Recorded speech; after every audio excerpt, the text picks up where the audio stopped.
के तरिया पार में बैठे शीतला मैया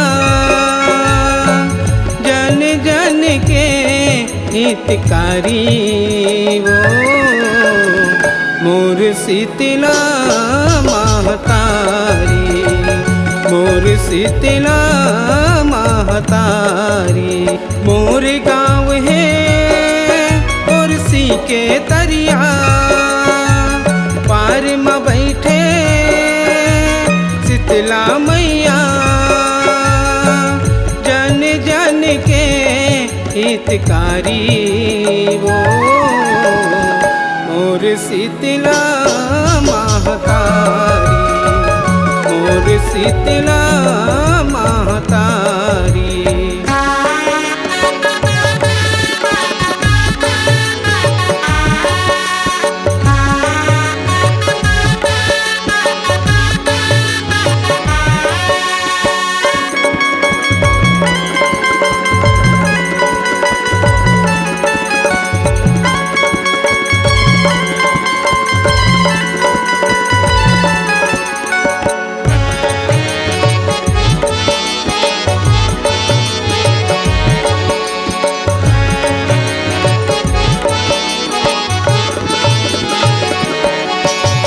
पीलू रामदेव की हाँ मैया निस दिन सेवा बजाते निस दिन सेवा बजाते तोर चरण माँ माथे नवा के मनिक छापल पाते मनिक छापल पाते बने हवे तोरे पुजारी वो मोर शीतला महतारी मोर शीतला महतारी।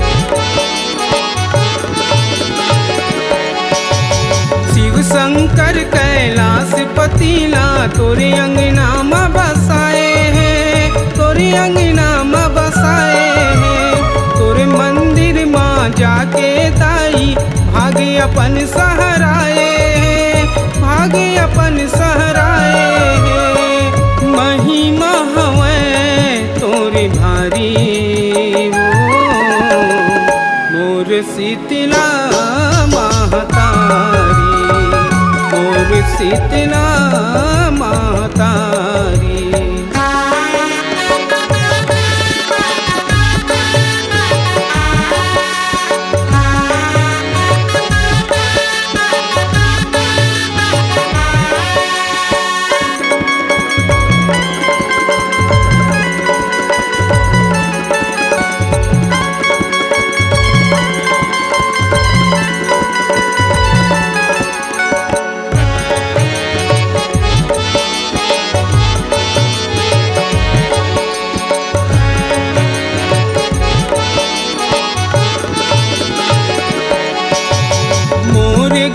बस्ती के मैया कर धस वो रखवारी कर धस वो रखवारी तोर दरसला पाथे आके आए सब नर नारी आए सब नर नारी तोला मनाए जाग सारी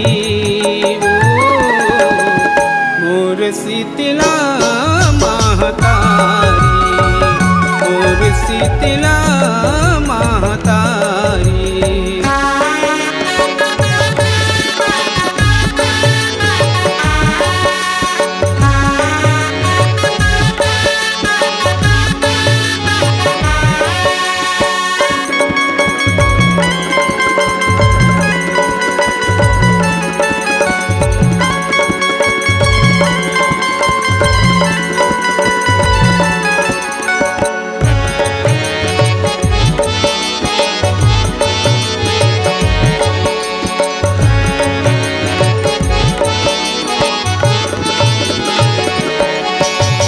लिखे हमें किस लाल साहू पिलू ह चरण पखारे, पिलू ह चरण पखारे।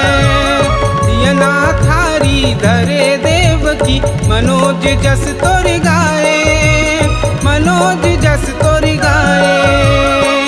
कर ले बे हम रो चिन्हारी मोर शीतला महतारी, मोर शीतला महतारी।